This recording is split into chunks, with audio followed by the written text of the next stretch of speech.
Política do Dia no Ar, recebendo aqui e acolhendo com muito carinho Edna Maciel, nossa Lady da Comunicação Internacional. Seja muito bem-vinda, boa tarde. Tudo bem? Boa tarde, cavalheiro. Tudo bem, né? Tudo bem, vamos ver agora. Boa tarde, Eliezer, e a todos que nos assistem. Nós somos otimistas, Edna. Isso. Tudo bem, fé em Deus. Eliezer Rodrigues, boa tarde, seja muito bem-vindo, tudo bem? Tudo bem, boa tarde, Lívio Galeno, Edna Maciel, João Magalhães, queridos telespectadores, sempre valorizando o nosso trabalho, uma ótima tarde a todos. O João Magalhães entra daqui a pouco, ele está se conectando agora através da internet, daqui a pouco nós vamos falar com o nosso querido amigo João Magalhães, que é o nosso editor de política do jornal O Dia.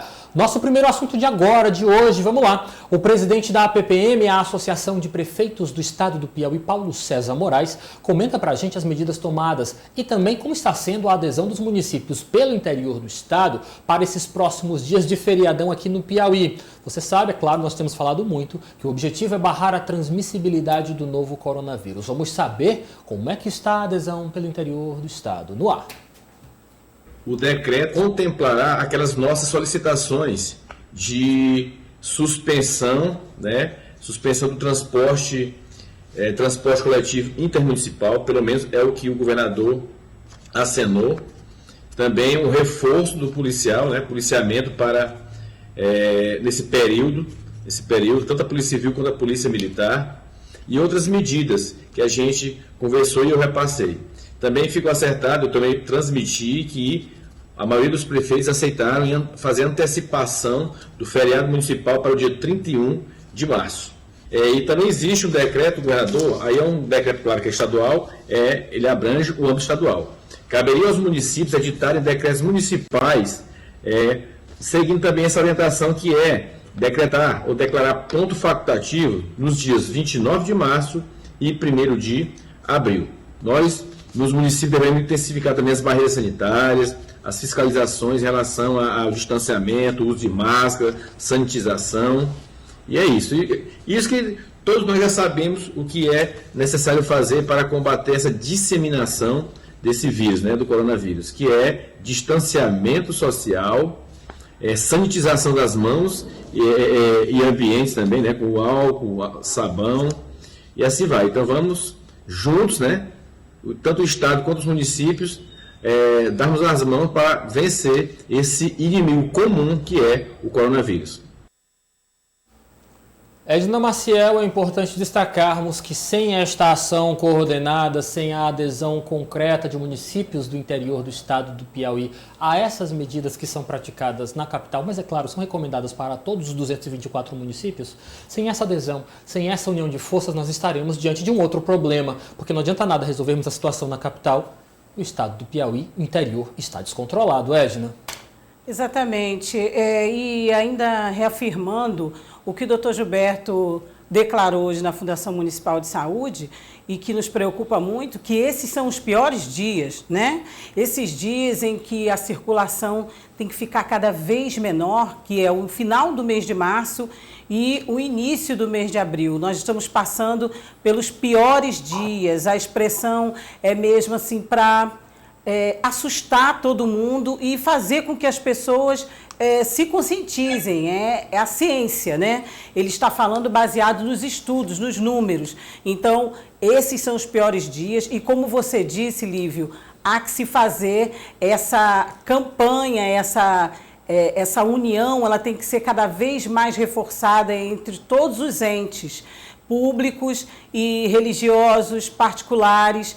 Todo mundo tem que colaborar, ou comunicando, como nós estamos fazendo, sempre reafirmando que a circulação de pessoas tem que ser cada vez mais reduzida e também não adianta municípios e estados tomarem essas decisões, firmarem quanto às restrições, se você que está em casa, se vocês fizerem aglomerações particulares. Então não adianta nada a gente não circular e se aglomerar em algum local, dentro de casa, no quintal, na fazenda, no sítio, com outras pessoas. A gente só pode se unir com as pessoas mais próximas, familiares, Então, é isso. Os municípios têm que contribuir, todos os gestores têm que contribuir, todos nós temos que fazer a nossa parte. Ele chegou quietinho, mas não chegou desapercebido. João Magalhães, boa tarde para você, seja muito bem-vindo, tudo bem? Olá, Lívio, tudo bem? Boa tarde para você, Edna, Eliezer e todos os telespectadores da audiência. Nós estávamos acompanhando, na realidade acompanhamos uma fala do presidente da APPM falando sobre a adesão dos municípios, das prefeituras pelo interior do estado do Piauí às medidas de decreto que tem por objetivo barrar essa transmissibilidade do novo coronavírus. Você que tem realmente a sua rede de informações pelo interior do estado do Piauí, como é que você avalia? Dá para se perceber realmente uma adesão consciente, uma adesão valorosa das prefeituras pelo interior do estado às medidas de restrição de circulação, João? Olha, Lívio, dá sim. Sem dúvida nenhuma, há uma ou outra exceção, mas o discurso oficial, e que a gente observa na prática também, na grande maioria dos municípios, é de que realmente as prefeituras estão empreendendo esforços na tentativa de garantir esse isolamento social, esse distanciamento social, tomando medidas medidas restritivas também, algumas impopulares, mas a gente observa assim, esse esforço dos municípios em contribuir para que a gente comece a ter uma melhora no cenário em relação a esta pandemia. Não só municípios grandes, como é o caso de Floriano, Picos e outras cidades, Esperantina, que tem vários decretos restringindo a questão da circulação de pessoas, a questão do funcionamento do comércio, entre outros pontos, mas também municípios bem pequenos, que muitas vezes não possuem sequer ainda muitos casos confirmados, alguns municípios também que registram um pequeno número de óbitos desde o início da pandemia, mas preparando a legislação para garantir exatamente esse distanciamento social. E a Câmara Municipal de Teresina debateu hoje a antecipação do feriado pelo aniversário da capital. Os detalhes estão na reportagem. Vamos acompanhar. Sessão plenária marcada por um minuto de silêncio em memória às vítimas da Covid-19. São famílias, são homens e mulheres, né, que tinham uma história, que infelizmente não sobreviveram a essa terrível história, qual eu passei dentro de um leito de UTI. Fazer essa reflexão para que a gente possa entender que mais importante do que qualquer coisa nesse momento é a gente defender a vida. E defender a vida, sem dúvida nenhuma, é defender as restrições e aquilo que fala a ciência, os médicos e a medicina. Em regime de urgência, 25 vereadores aprovaram a antecipação do aniversário da capital do dia 16 de agosto para quarta-feira, 31 de março. Que todas as vezes que a gente tem um feriado prolongado, ou que a gente tem aí o que é chamado esse fechamento, né, pelo menos 10 dias, a gente vai ter aí essa abertura de novas vagas em UTIs, que é o que está se faltando muito hoje. As pessoas estão morrendo por falta mesmo de condições médicas. Então é importante que cada um possa fazer a sua parte.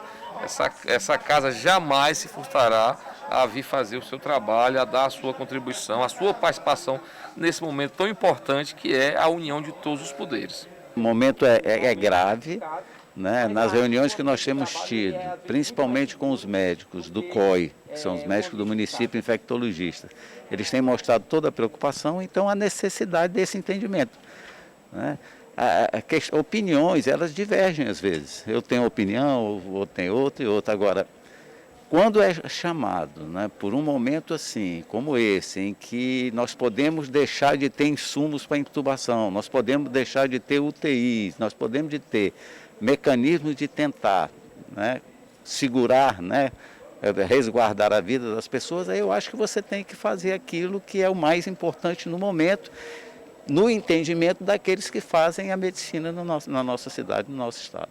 Foram registrados apenas um voto contrário e uma abstenção à mensagem do Poder Executivo. A abstenção partiu do vereador Marquinhos Costa, do Democratas. O parlamentar entendeu que a Prefeitura de Teresina não teria força jurídica para ir contra o decreto do governo do estado, já publicado e que estabelece um lockdown prolongado. O voto contrário foi dado pelo progressista Aloísio Sampaio. Desde sempre eu tenho defendido a continuidade das atividades econômicas. Então, só por uma questão de coerência, eu mantive meu posicionamento.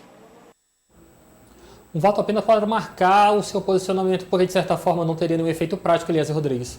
Sim, exatamente. A ampla maioria da Câmara Municipal de Teresina acompanhou a mensagem do prefeito que estabelece essa antecipação do aniversário de Teresina, historicamente comemorada, como sabemos, no dia 16 de agosto. Lembrar que a quarta-feira, dia 31 de março, tinha ficado, pelo decreto do governo do estado, em aberto, para que os municípios, cada prefeitura, cada Câmara Municipal, tratasse da antecipação do aniversário de suas cidades. Então, neste caso, Teresina acompanha essa recomendação, reforça, está em consonância com esse decreto do governo do estado. João Magalhães, as informações que nos chegam aqui à redação do Sistema de Comunicação é que antes desta votação, a Câmara Municipal de Vereadores de Teresina fez um momento de homenagem de 1 minuto de silêncio por conta das mais de 4.000 mortes registradas no estado do Piauí em decorrência da Covid-19 e também por termos ultrapassado os 200.000 casos positivados de pessoas, no caso, com coronavírus. João Magalhães. São números muito negativos, né, Lipe? Sem dúvida nenhuma, que infelizmente marcam aí um pouco do momento em que a gente tem vivenciado. Bom lembrar que são 12 meses de pandemia. Houve no ano passado aquele período lá mais ou menos entre maio até julho, que foi um período muito complicado. Depois veio um segundo semestre do ano passado, onde a gente teve uma queda nos números. Talvez isso gerou, sem dúvida nenhuma, um certo abrandamento. As pessoas não se preocuparam muito em relação à questão de garantir o isolamento social. Entra nessa discussão também o próprio processo eleitoral do ano passado, onde a gente observou inúmeros eventos com aglomeração de pessoas, mas os números realmente começaram a crescer de janeiro até este momento, onde, sem dúvida nenhuma, a gente lamenta o alcance, né, desses números que são simbólicos. Infelizmente, uma simbologia muito negativa, né? Registra-se 4.000 vidas que se foram, aí entram, sem dúvida nenhuma, milhares de famílias desestruturadas, enfim, que perderam seus entes queridos, além de 200.000 casos, que corresponde praticamente a cerca aí de 7 a 8% da população piauiense.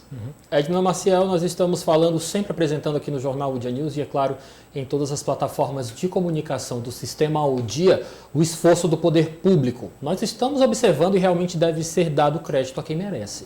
O poder público está tentando, mas é claro que medidas como essa só terão sucesso se a população também aderir, Edna. Não tem jeito, não tem jeito. Todos têm que aderir. E outra coisa que eu gostaria de tocar aqui é na fiscalização.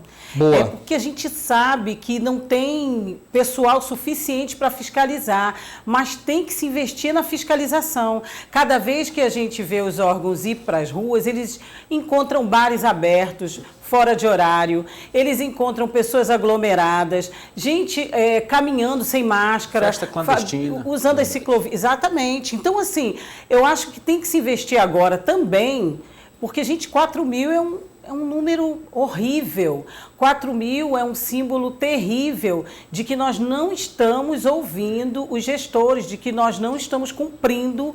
Quando eu digo nós, é porque é uma grande maioria que não está cumprindo. Para ter esse resultado, quer dizer, estamos aí com a vacinação, assistimos aí esses dias, hoje inclusive vacinando também, decretos, a Câmara, todo mundo tentando fazer alguma coisa, nós tentando alertar todo mundo e também servir de exemplo, pedindo para que todos sirvam de exemplo, inclusive políticos, gestores, e as categorias pedindo prioridades. Então, é um esforço, mais uma vez vamos falar, é um esforço em comum, mas nada disso vai ter resultado se não for fiscalizado. Tem que ser fiscalizado mesmo, a gente está vendo aí em cidades, nas grandes cidades, além de fiscalizado, tem que multar mesmo, entendeu? Tem que mexer no bolso também. É um momento triste, difícil, mas se você for ver quem é que está descumprindo, quem é que está fazendo as festinhas, deve ter condição de pagar uma multa pelo menos. Ou então em cestas básicas, sabe? Tem que ter um jeito, mas temos que fiscalizar mais também. Eu acho que vai por aí também, sabe? A fiscalização. A Edna falou muito dessa marca das 4.000 mortes, é um número bastante impressionante, para alguns pode ser pouco, mas apenas a título de comparação. O município de Santa Cruz dos Milagres possui uma população aproximada de 3.500 pessoas. Miguel Leão não chega nem a 3.000, não é, Elias Rodrigues? Não, 1.300 habitantes, é o menor do estado do Piauí. Nós temos cidades piauienses que realmente possuem uma população menor do que a quantidade de mortos. É a título de comparação, uma comparação bem grotesca, de certa forma até um pouco macabra, mas se você pensar, uma cidade inteira sendo dizimada por conta dessa doença, né? É coerente, é para que a gente tenha essa visão, me desculpe entrar novamente aí no comentário, mas é para que a gente tenha a dimensão da gravidade do momento que nós estamos passando. E esses dias são os piores. Então, vamos nos manter em casa, no distanciamento e usando a máscara, de preferência 2. Então, assim... Eu uso as 2. É isso mesmo, e tá certo. Então, é o que você falou, sabe? É só a gente imaginar uma população inteira morrendo. João Magalhães, só para encerrar este assunto, a Edna tocou aqui sobre essa questão da falta de uma fiscalização eficiente no estado do Piauí, mas nós temos aqui uma situação bastante delicada, ou cruz ou espada, porque... É dever do poder público fiscalizar, mas também é dever da população contribuir. O correto, o politicamente correto, o cidadão realmente seria não fazer aglomerações, mas nós estamos diante de um contexto em que parte significativa da nossa população não compreende ou não quer compreender essa necessidade de um resguardo neste exato momento. E é claro, faz-se necessário buscar, se criticar a falta de uma fiscalização. Fiscalização está insuficiente, meu caro João? Olha, sem dúvida nenhuma que pode ser, sim, implementada a fiscalização em todo o Piauí. Agora, só para aprofundar um pouco mais o comentário, é bom lembrar que, como a gente tem um ano de pandemia, na prática são 12 meses em que a imprensa, os profissionais da saúde, enfim, o poder público faz diversas campanhas informando a população. Eu tenho certeza que as campanhas pedagógicas, educativas, sobre a prevenção do novo coronavírus, chegou a praticamente toda a população brasileira. A gente vive num país de dimensões continentais, que possuem regiões de difícil acesso, mas eu tenho certeza que a informação sobre os riscos da pandemia e o olhar pedagógico sobre as medidas de prevenção, sem dúvida nenhuma, eles já chegaram a 90%, 95% ou quase a totalidade da população brasileira, consequentemente também da população piauiense. Então, a fiscalização precisa ser reforçada, os órgãos precisam sim atuar neste sentido, estão corretos em multar as aglomerações. Agora, sem dúvida nenhuma, a população precisa aumentar a fazer a sua parte, até porque todo mundo já percebeu e já recebeu essa informação do que é necessário fazer, da importância do distanciamento social para a gente impedir que a pandemia cresça ainda mais. Não é possível que ainda exista algum brasileiro que não saiba que a pandemia é real. Vamos agora de política partidária, porque após apoiar a candidatura de Kleber Montezuma à Prefeitura de Teresina, vereadores que foram eleitos pelo Democratas buscam uma aproximação com o prefeito da capital do estado do Piauí, Doutor Pessoa. Uma reunião estava marcada para hoje e aconteceu justamente com esse objetivo de tentar um alinhamento político. Vamos acompanhar uma fala sobre esse assunto. Nós vamos conversar com o prefeito esses dias. Hoje a gente teria reunião, mas devido ao enfrentamento da Covid, vão ser definidos novos protocolos de segurança. Ele pediu para adiar essa reunião. A gente esteve reunido com o nosso presidente Ronley na terça-feira e o nosso objetivo é sempre o fortalecimento do partido. Desde um princípio, a gente vem sendo muito aberto, solícito ao prefeito, Doutor Pessoa, votando sempre a favor de Teresina, voltando melhor para toda a população. E agora o prefeito entendeu e quer sim crescer junto com o Partido Democratas. O partido tem exigências para prestar esse apoio a Doutor Pessoa? Não, eu acho que o momento que a gente está passando, esse momento de pandemia, não é nenhum momento adequado de fazer esse tipo de cobranças para o prefeito. A gente tem sim, quer sim participar ativamente do crescimento e administrando Teresina juntamente com o prefeito Doutor Pessoa. Nosso partido tem 2 vereadores na capital, nós fizemos muito bem durante a eleição e nada mais justo, nós temos quadros para participar ativamente da administração e a gente quer sim poder crescer juntamente com Teresina.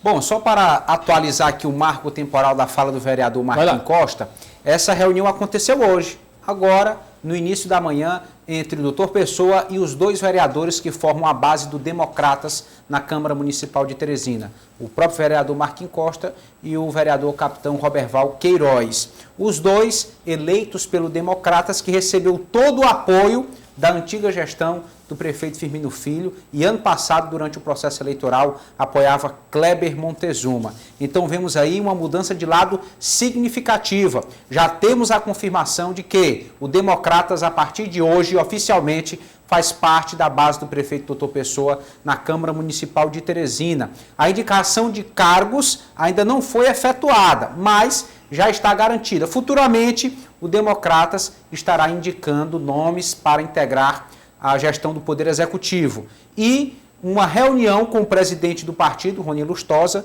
deverá acontecer nos próximos dias para formalizar esta aliança que até então não existia, era do campo da oposição, mas agora há uma proximidade formal, política, que deve se tornar administrativa. Sabe o que é interessante relembrarmos a você de casa que nos acompanha pela O Dia TV? Porque o Eliezer Rodrigues já conversou com o Rony Lustosa, que revelou se achar ser natural esta adesão, no caso do Democratas, à gestão do Dr. Pessoa, e é claro, ser mais natural ainda a recompensa, por assim dizer, com essas palavras, talvez não seja mais adequada, mas a oferta de cargos em troca deste apoio. Rony Lustosa já revelou, inclusive, não foi, Eliezer, em entrevista a você, de que isto não seria algo fora do comum, seria até algo esperado. Vamos aguardar então. João, comenta pra gente, é uma adesão importante para a base do Dr. Pessoa a chegada do Democratas? Sem dúvida nenhuma, o Dr. Pessoa fortalece seu time lá na Câmara Municipal, que, diga-se de passagem, tem começo lá de fortalecimento da oposição. Então, com a chegada de um novo partido na base aliada, é uma forma de fortalecer o seu time lá no parlamento. É bom lembrar que a gente ainda está em começo de mandato, doutor Pessoa, agora que foram 3 meses de gestão, mas, sem dúvida nenhuma, quanto mais aliados no parlamento, mais condições o time tem de se organizar e, obviamente, pensar a construção da cidade de Teresina. Agora, enquanto o doutor Pessoa lidera, aumenta o seu time lá no parlamento municipal, um líder político estadual, que neste final de semana também foi destaque, um líder político estadual piauiense, foi o governador Wellington Dias. Ele foi destaque neste final de semana, numa publicação, a revista Nordeste, que é sediada na Paraíba, em João Pessoa, na Paraíba, mas também circula em outros estados da região Nordeste. O Wellington Dias foi colocado como a cara do novo líder do Brasil. Isso porque a reportagem que aborda esse assunto mostra a capacidade do governador Wellington Dias de ter dialogado junto ao governo federal, representando os governadores do Nordeste, através do Consórcio Nordeste, mas também os governadores de todo o país, através do Fórum de Governadores, nessa temática da vacina. Além disso, o governador Wellington Dias, como a gente tem dito aqui no Política do Dia, ele tem colocado a cara à frente dessas discussões que envolvem a pandemia, que envolvem os estados junto ao governo federal. Então, sem dúvida nenhuma, foi uma publicação de destaque, mostrando que o governador Wellington Dias, agora no seu 4º mandato, começa, sim, sem dúvida nenhuma, a fortalecer sua imagem do ponto de vista nacional. Edna Maciel, você concorda com o que o João Magalhães está trazendo para a gente? Estamos diante de um político com renome nacional em ascensão? A gente está vendo aí, né, através do consórcio, como o João citou, do fórum, e principalmente nessa questão que envolve a vacinação, né? O plano emergencial, a coordenação, enfim, a representação, a representatividade do Nordeste. Assim como a gente sabe que alguns políticos estão sendo referência negativa, alguns técnicos também, pelo posicionamento que tomam, é difícil colocar a cara a tapa, né? E é difícil tomar decisões e representar um grupo. Então, o governador tem se mostrado, na hora que ele é muito... A gente sempre já disse aqui que ele é polido, que ele sabe entrar e sair de qualquer um dos...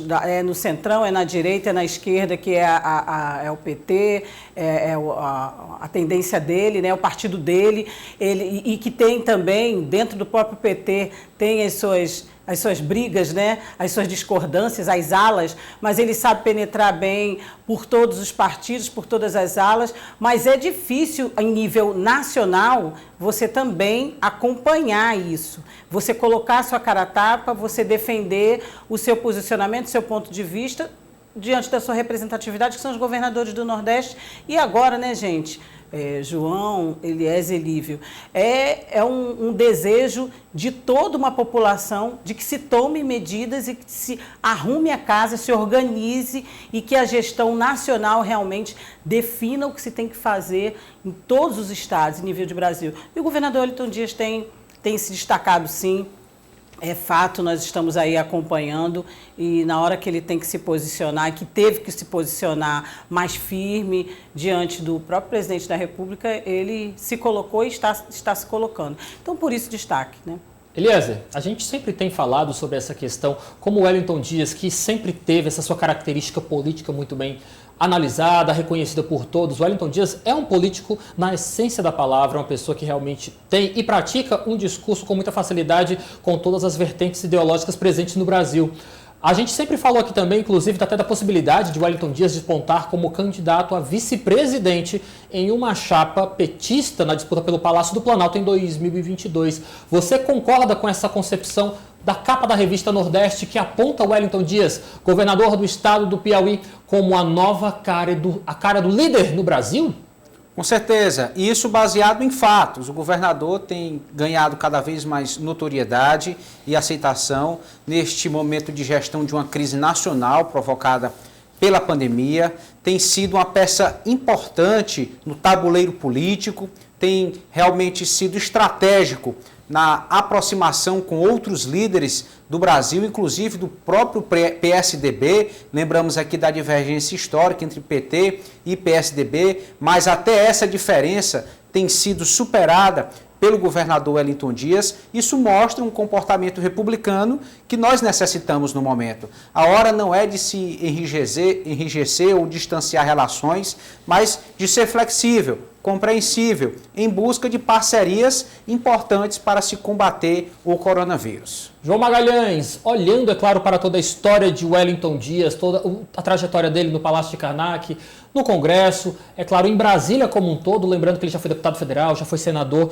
e olhando para toda esta carga política que ele só acumula, você acredita, ou claro, com base na sua ideia, na sua opinião, ele tem mais respaldo para tentar o Senado mais uma vez? Ou vai para vice-presidente do Brasil em uma futura chapa do Partido dos Trabalhadores? O que você arriscaria?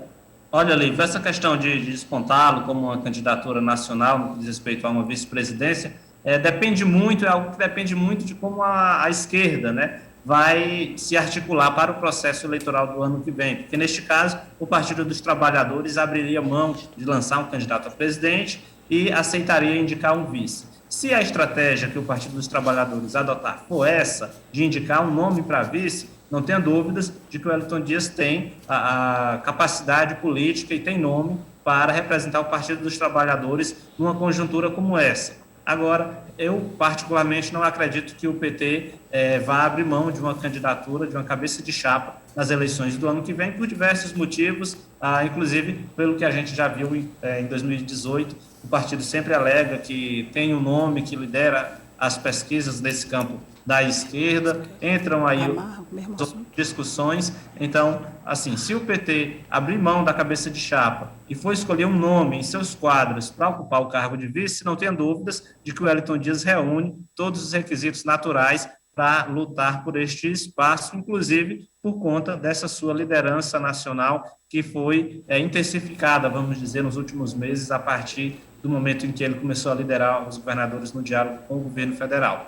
Agora, quanto à questão da disputa para o Senado Federal pelo Piauí, isso, sem dúvida nenhuma, é praticamente dado como certo, tendo em vista que esse seria um caminho natural dos governadores. Ele já esteve por lá durante 4 anos, mas reúne todas as condições políticas aqui no Piauí. Pelo menos até o momento a gente observa ele com uma boa avaliação perante o eleitorado, apesar de uma crise política e de uma crise econômica. O governador Wellington Dias tem tido a capacidade de dialogar com todos os setores, inclusive neste momento, onde acredito que a gente vai debater nos próximos dias, partidos como o PSB, que são da oposição aqui no Piauí, estão se reaproximando de novo do governo, ou seja, isso tende a confirmar cada vez mais a sua capacidade de liderança do governador Wellington Dias aqui no Piauí. Ok. É isso mesmo, e continuando aí nessa questão política, né, partidária, e nós tivemos vendo nesse fim de semana o ministro que a gente comentou aqui, o ministro Ernesto, ministro das Relações Exteriores, que estava sendo fritado, vamos usar essa expressão aqui. Você gosta dessa expressão? Mais uma vez, não é porque infelizmente, uma expressão corriqueira no nosso meio nesses casos. E ele realmente, ponto final, a pressão no Congresso foi grande, os tweets foram lá para cima nesse fim de semana, inclusive envolvendo aqui um senador piauiense com críticas a ele, ao posicionamento dele, e ele acabou pedindo para sair, pedindo demissão, né? Nós acho que vocês concordam comigo, né? Vou ver agora. Dentre tudo que se falou durante toda a semana passada, o final só podia ser esse. Ou ele pedia para sair, ou então ele ia ser exonerado de alguma forma, ele ia ter que sair, porque, afinal, nós estamos falando de relação com os outros países. São as atitudes que a gente esperava das boas relações internacionais para que a gente pudesse, voltando mais uma vez ao nosso assunto central, a gente poder ter ajuda na questão da vacinação. A gente precisa que os outros países também contribuam para que o nosso país acelere nessa imunização. E as últimas decisões do ministro e as últimas declarações realmente não foram favoráveis. Não sei se os colegas concordam. Olha, Edna, eu acho que ele nem foi muito fritado. Eu acho que ele foi pular na frigideira. Antes de ser fritado. Não queria nem rir. Ele é o ministro das Relações Exteriores. O que ele fez nos últimos anos? Brigou com a China, não é a potência econômica do país, e nesse clima de pandemia, nesse momento de pandemia, quem poderia, sem dúvida nenhuma, estar ajudando o país a enfrentar, principalmente nessa questão da vacinação. Ele, como ministro das Relações Exteriores, comprou briga com diversos países que realmente poderiam ajudar o Brasil nesse momento. Se alinhou à política que estava sendo comandada lá nos Estados Unidos, no governo anterior ao atual, né? Então, a partir do momento em que lá trocou de governo, o Brasil perdeu a sua capacidade de diálogo, que é algo que realmente era sempre admirado por todo mundo. O Brasil nunca se posicionava de forma radical, era sempre o país que conversava com todo mundo, desde o Oriente Médio até a Europa, países da África, da Ásia, enfim. A gente teve também o fato da imagem do Brasil no exterior ter sido prejudicado em relação à política do meio ambiente. Mais uma vez, ele, como ministro das Relações Exteriores, parece que não empreendeu muitos esforços, ou pelo menos não teve uma compreensão muito certa da realidade do momento em que a gente estava passando. Ao invés de trabalhar com transparência a questão do desmatamento, era uma postura do governo atual sempre esconder esse desmatamento e dizer que estava protegendo a Amazônia, sendo que dados científicos de várias instituições, inclusive do próprio governo, apontavam em outro sentido. E, por último, claro, à medida em que foi ficando claro esse erro estratégico do Brasil na aquisição de vacinas, o ministro resolveu comprar briga com o Senado, que é o responsável por aprovar os nomes dos embaixadores que representam o Brasil nos outros países. Então, nesse final de semana, por exemplo, quando ele já estava sendo fritado pelos parlamentares, ele resolveu comprar briga com Cátia Abreu, senadora, presidente da Comissão de Relações... Onde que ele foi mexer?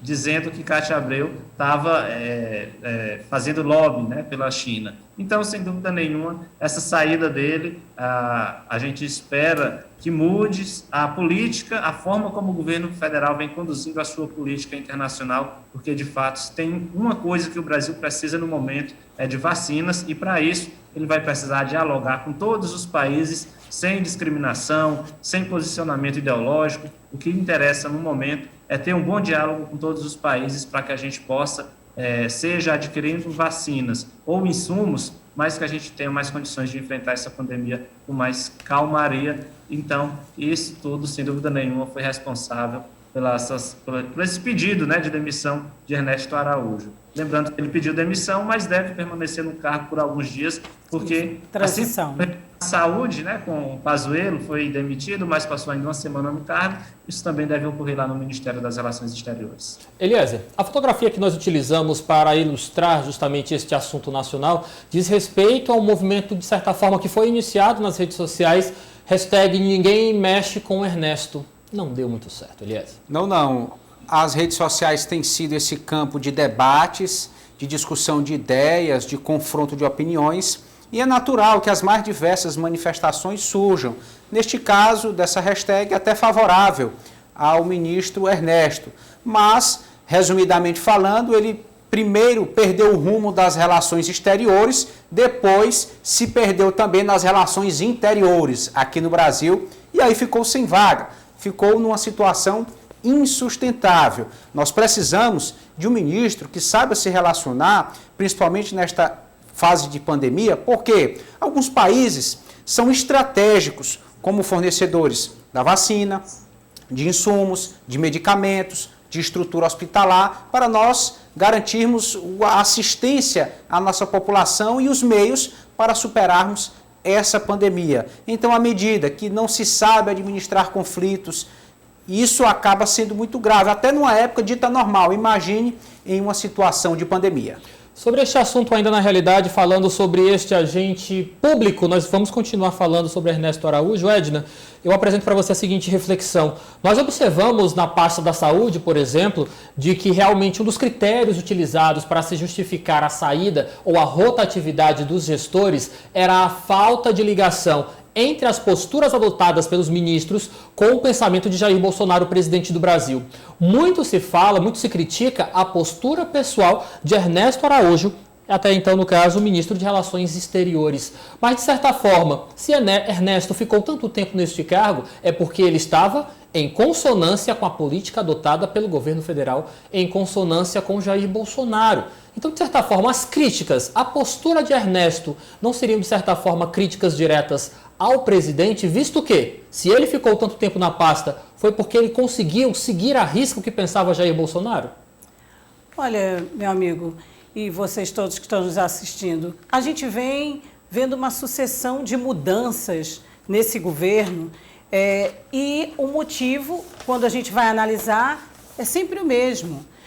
O presidente deixa bem claro de quem não reza na cartilha dele não fica.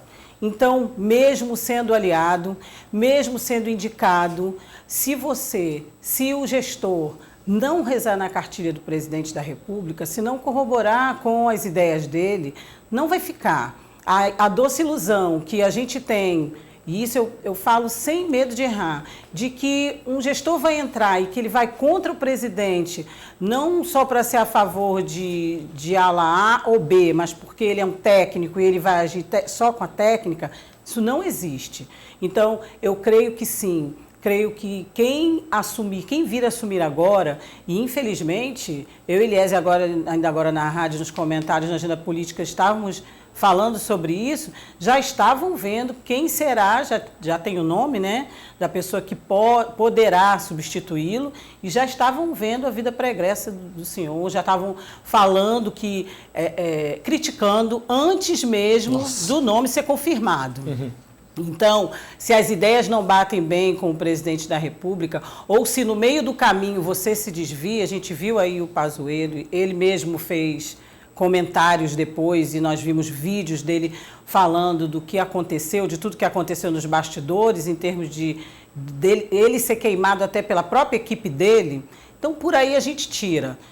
Vai ser muito difícil alguém continuar no governo, fazer parte desse staff, se discordar do presidente Jair Bolsonaro. Eliezer, mas é até algo coerente. Ninguém bota na sua casa alguém que pensa diferente de você. Você realmente, para escolher um gestor público, tem que estar alinhado com o que você acredita, com o que você defende como política internacional, no caso do Ministério das Relações Exteriores. Você precisa estar alinhado com o presidente Jair Bolsonaro. Mas realmente também um pouco interessante de se destacar, porque além de ser aliado com o presidente Jair Bolsonaro, tem que ser muito mais aliado do povo. Um ministro qualquer, ou até o próprio presidente do Brasil, governadores, prefeitos, têm que estar ligados com a necessidade, com o que precisa o povo. Por isso que é tão arriscado você adotar uma postura como essa de só se relacionar com os Estados Unidos da América, esquecendo o resto do globo. Nós temos que buscar sempre o que for melhor para todos, Eliezer. Claro, Lívio Galeno. E, como você introduziu, é interessante que esses indicados para cargos de primeiro escalão, de confiança, eles estejam estritamente ligados ao gestor máximo, ao chefe do Poder Executivo, no caso, o presidente da República, Jair Bolsonaro. Agora, eu vejo também uma observação interessante. Se um ministro que vinha alinhado, corroborando com as ideias do presidente, não permaneceu, isso pode indicar que o presidente também possa estar mudando de alguma forma o seu perfil, a sua forma de analisar. Nós vamos confirmar isso no nome que deve assumir. A partir do comportamento do novo ministro, que será anunciado, empossado, do resultado do seu trabalho, nós vamos sentir se o próprio presidente está mudando, admitindo novas possibilidades, uma nova forma de governar, de se relacionar com os outros países. João Magalhães, e o Centrão quer essa mudança, não é isso? Exatamente, Eliezer, Lívio. Só para complementar um pouco da fala do Eliezer, essa mudança de postura que o Centrão vinha cobrando, inclusive explicitamente pela figura do senador Ciro Nogueira, presidente nacional do Progressistas, o maior partido do Centrão, Ciro Nogueira falou várias vezes, não é necessário que mude o ministro, é necessário mudar a forma como o Brasil vem se relacionando com os demais países, ou seja, se Ernesto Araújo aceitar ficar no cargo, mudando a sua forma de trabalho, não tem nenhum problema.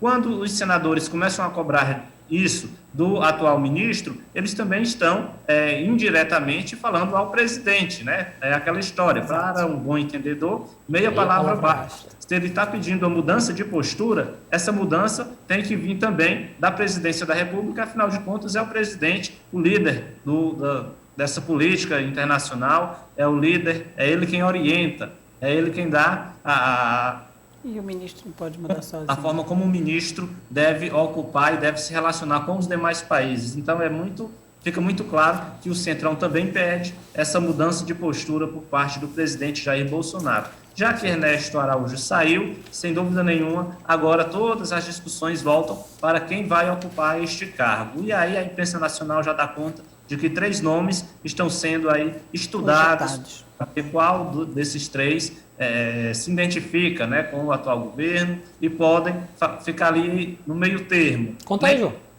Nem tanto alinhado ao presidente, nem tanto alinhado ao que se vinha pedindo. Almirante Flávio Rocha, esse já pertence ao governo, ele não é diplomata, mas tem uma experiência muito grande no relacionamento internacional, inclusive liderou aquela viagem que os brasileiros fizeram à China.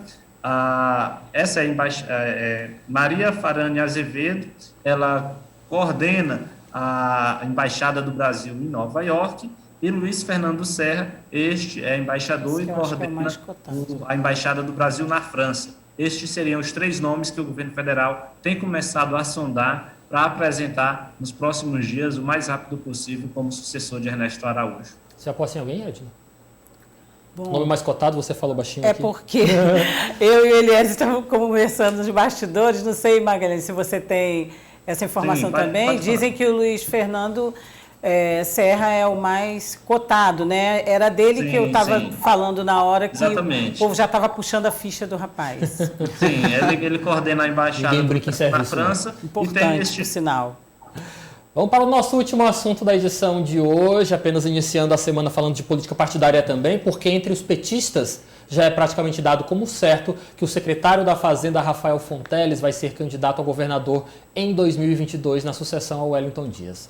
Agora, a discussão que começa a ganhar força nos bastidores da política é sobre a ocupação da vaga de vice, mesmo com o interesse do PSD, que já disse que não abre mão de participar da chapa majoritária governista. O nome que mais ganha força para ocupar a vaga de vice na atualidade é do deputado federal Marcos Aurélio Sampaio, do MDB.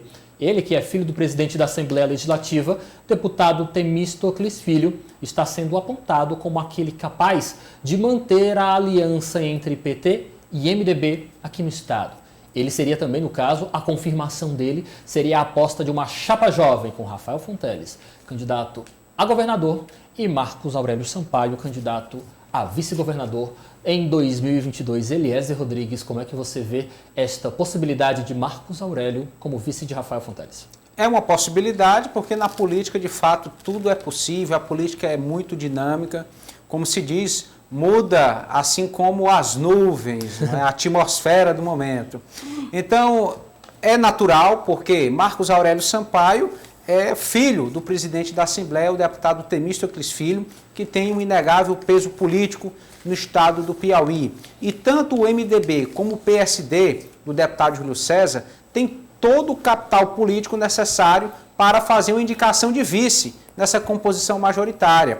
Inclusive, esses dois partidos serão contrapesos importantes para onde seguir o PSD ou para onde seguir o MDB, e isso vai equilibrar bastante o pleito. A tentativa, creio, do governo nesse momento é manter esses aliados na sua base, assim como estão hoje. Mas vemos aí uma ala de oposição ascendente no Piauí, liderado pelo senador Ciro Nogueira, que tem também buscado, assediado esses líderes do PSD e do MDB para tentar fortalecer essa chapa de oposição. João Magalhães, nós já ouvimos da boca do próprio deputado federal Júlio César Lima de que realmente ele faz questão de ter uma participação mais ativa nas próximas eleições de 2022, tendo, é claro, um cargo de destaque na formação dessa chapa. Você acredita que o PSD desistiria com uma certa facilidade, sabendo o tamanho que tem no estado do Piauí e a importância que tem na base de apoio ao governador Wellington Dias? O PSD abriria a mão tão facilmente assim de indicar o vice? Não, claro que não. Nenhum partido abre mão de cargos estratégicos numa chapa majoritária.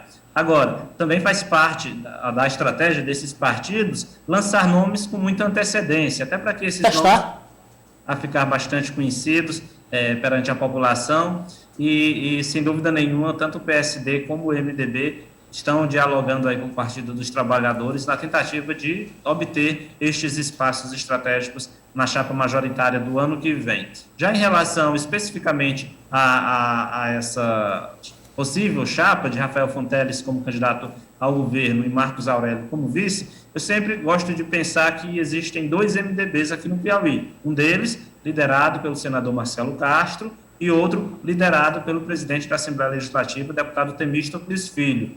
Essa indicação, ela beneficiaria diretamente o deputado Temístocles, já que o deputado Marcos Aurélio é seu filho, mas, de certa forma, também beneficiaria Marcelo Castro. Afinal de contas, não é segredo para ninguém que Castro Neto, hoje dirigente do DER, filho do deputado Marcelo Castro, vai disputar um cargo de deputado federal nas eleições do ano que vem. Então, com a saída de Marcos Aurélio para um cargo majoritário, sem dúvida nenhuma, ampliaria aí mais os espaços de Castro Neto no MDB. Além disso, eu também destacaria que esses partidos, eles conversam, sem dúvida nenhuma, com o governo, mas também dialogam com a oposição. Então, todas essas conversas vão se ampliando. Como ainda faltam mais de 1 ano e 4 meses para o processo eleitoral, sem dúvida nenhuma, muita água vai rolar e é preciso que a gente acompanhe de perto para saber como é que vai ficando esse cenário até lá. Edna Maciel, na sua avaliação, uma chapa formada por Rafael Fonteles e Marcos Aurélio, dois nomes jovens que despontam na nossa política local, seria ousada demais ou algo que o Estado precisa? Nomes novos para uma política nova? Vamos ver aí desses noivados se saem casamentos, né? Mas eu sempre vejo com muito bons olhos novos, entre aspas, nomes, né? Porque são nomes que carregam nomes são de herdeiros outros políticos. Né? Isso, Eliésia, dos seus pais, né? A gente conhece muito bem aí Nazareno e também o Temístocles, né? O presidente Temístocles. Então, assim, levam toda essa carga política, esse histórico, mas é renovação, sim. Eu vejo com muitos bons olhos. Tem que combinar aí com os partidos, se eles vão abrir mão, se aceitam, dentro do PT mesmo, como é que essa dobradinha é vista, né? Já que a gente sabe, falou ainda há pouco, quando estava destacando o governador Wellington Dias, que existem várias alas, né, lá dentro, várias tendências, melhor dizendo. Mas eu vejo com bons olhos uma chapa de jovens, de sangue novo, né? Precisa de sangue novo, a gente tem falado muito aqui, cadê a militância da juventude de todos os partidos, né? E que a gente está precisando de uma renovação geral. Então, agora acompanhar aí esse namoro e ver se os parentes se entendem e ver se vai dar casamento mesmo a essa chapa. Ainda tem muito tempo. Tem um detalhe também, é que seria 2 nomes sem experiência em disputas majoritárias. Exatamente. Fonteles quanto Marco Aurélio, Rafael Fonteles nunca disputou uma eleição, né? E Marcos Aurélio é deputado federal, teve a sua primeira eleição em 2018 então não passou ainda pela experiência de disputar um cargo majoritário. Seria um desafio para essa chapa, para esse grupo político. Muito bem, estamos encerrando aqui a nossa edição de hoje do quadro... Já está na hora. Mas, Eliezer e João Magalhães, o feriado pelo aniversário de Teresina foi antecipado, mas nós aqui continuamos com motivo para fazer um grande festejo e, é claro, um feriado em 16 de agosto de 2021. Aniversário de Edna Maciel. Olha, dando um furo de reportagem, ninguém sabia. Poxa, eu queria falar isso outro dia. Me antecipei, Edna. Pois é, está tudo se antecipando, né? Então a gente se antecipou também. E espero que a antecipação venha com boas notícias antes do meu aniversário e do aniversário da cidade. Fé em Deus. Edna, obrigado, boa tarde para você, até amanhã. Até amanhã, boa tarde a todos. Obrigada. Eliezer, boa tarde, bom descanso, até amanhã. Obrigado, boa tarde a todos, até amanhã. João Magalhães está chegando para começar a jornada de trabalho dele. João, obrigado, bom trabalho para você e até amanhã. Obrigado, boa tarde, até amanhã. Política do dia.